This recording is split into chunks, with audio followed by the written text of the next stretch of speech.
Tayo magsisimula sa gawain jail ministry. Ngayong umaga, ngayon ay Enero 1, 2026, bagong taon po. Tayo ay haharap ngayon sa isang bagong pasimula. Bagong taon, bagong pag-asa. Sabi ng iba, New Year's resolution, naisip nila, hindi ba nagano sa mga tao, hindi sinasabi, pag bagong taon, magbabago na ako. O meron sila mga wish na sana matupad. Ito na yung opportunity nyo na narito ako para i-guide kayo sa mga pagbabagong buhay. Ako naman, kagaya nyo naman, wala naman pinagkaiba tayo. Ang kinaibang ko lang naman ay nagpapagamit ako sa Lord. Sana kayo din matagpuan nyo ang Panginoon sa ating buhay. Tayong lahat ay manalangin sa magito. Dakilang Diyos, tunay po na kayo po ang aming pinupuri sa umagang ito. Kinikilala ng aming puso na Diyos na buhay. Sa ngalan ni Jesus, ang gawain ito ng jail ministry ay magpatuloy. Nawa po ang maibahagi ko po sa kanilang nanggagaling sa isalita ay kapulutan nila ng aral at nawa ay ma-apply sa kanilang buhay. Ito po ang aming panalangin sa ngalan ni Jesus. Amen. Tayo, makinig po tayo.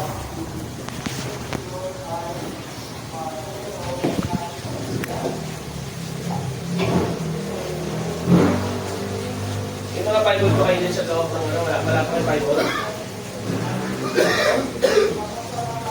Pag may pag-request ko ng siguro, kung may sponsor na bibigay ng Word of God, Bible, gawa ko ng paraan para mabigyan kayo ng kopya ng Bible. Okay?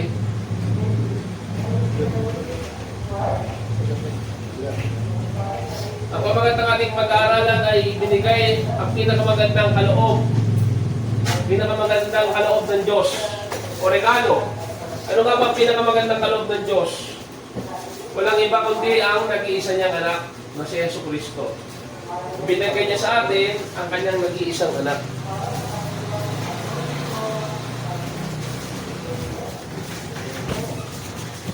Ang simple na pag-aaralan natin ay ayon sa mga ngaral, Kabanata 1, versikulo 5. Tayo po'y makinig.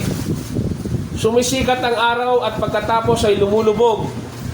Pabalik-balik lang. Dali. Ulitin ko. Mga ngaral 1, versikulo 5. Sumisikat ang araw at pagkatapos ay lumulubog.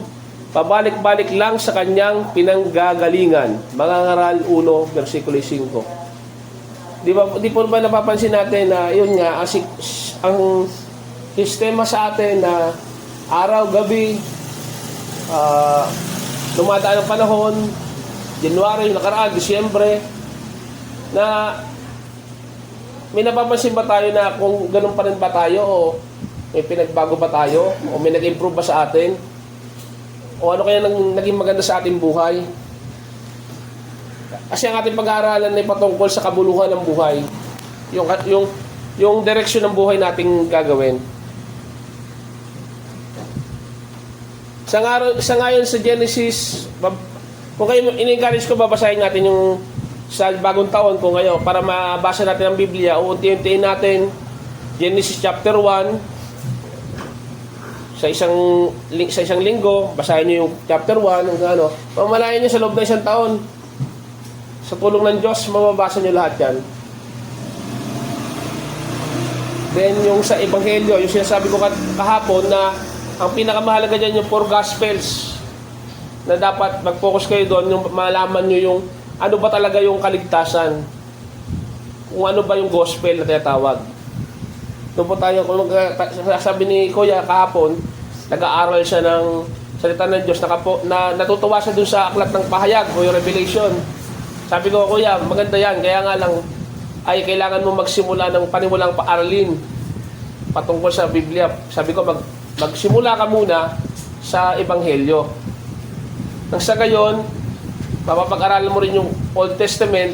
Nang sa gayon, hindi ka maliligaw ba sa basta-basta pag-aaral. Kasi ho yan ay hindi basta pinag-aaralan ng Biblia, yan po ay talagang ay pinapanalangin din. Ang nagtuturo po kasi sa atin dyan ay ang walang iba kundi ang banal na Espiritu. Yun po yung nagkukumbik sa atin, yun po nag-guide sa atin. Ngayon po, pupokus tayo sa lumang tipan, sa mga ngaral, babasahin ko po kayo. Kumbaga sa mga pare, ang tawag dito, lektor. Alam niyo po ba yung lektor? Ibig sabihin, mahaba pong basahin to, pero makikinig lang po kayo ha. Mga ngaral, chapter 1, verse 1 to 11. Babasahin ko po para sa inyo. Makinig po kayo, pasalita po ito ng Panginoon. Ito ang sinasabi ng mga ngaral na anak ni David na hari ng Jerusalem. Walang kabuluhan ang lahat. Ano ang pakinabang ng tao sa pagpapakahirap niya magtrabaho sa mundong ito? Lumilipas ang isang henerasyon at nagpapalitan, pero ang mundo ay hindi nagbabago. 5. Sumisikat ang araw at pagkatapos ay lumulubog, pabalik-balik lang sa pananggagalingan.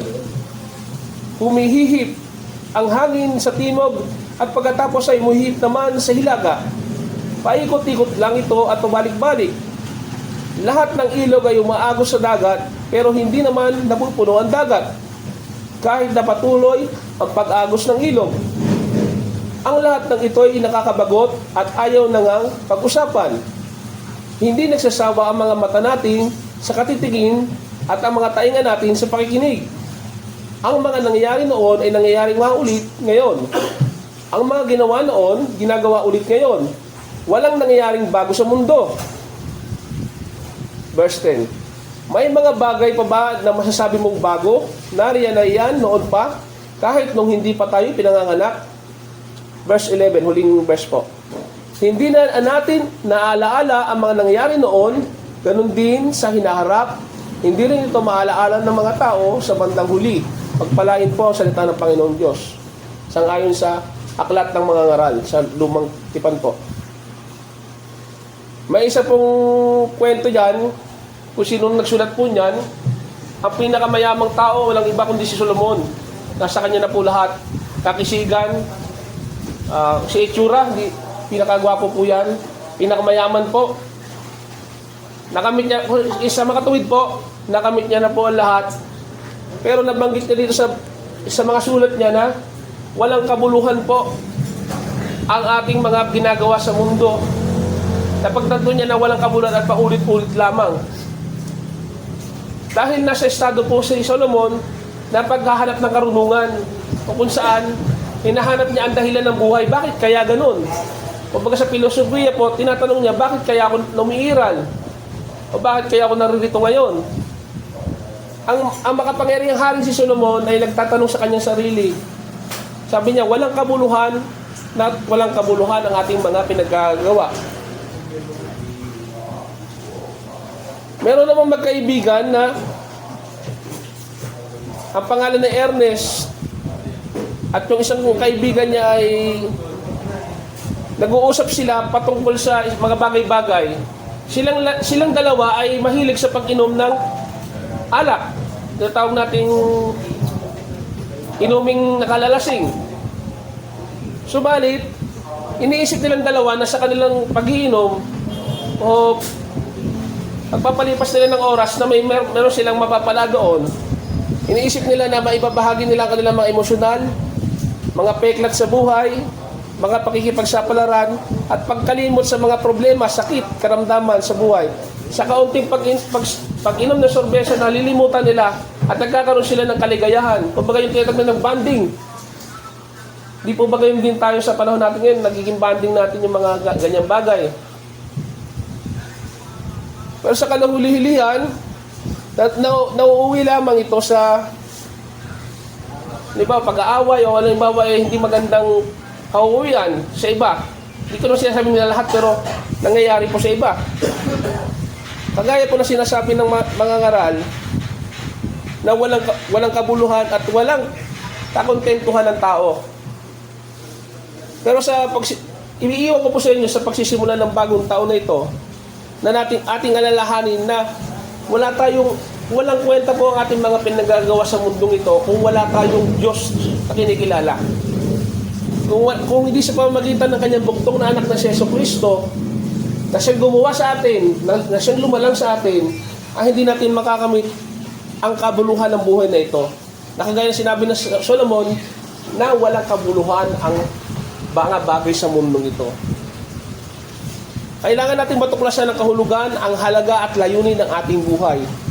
Nawa, mapagnilay-nilayan natin umaga ang pag-aaral na ito. Tayo po lahat ay manalangin muli. Ama naming Diyos na sa langit, kayo po ay aming pinupuri, pinasasalamatan sa aral na amin narinig.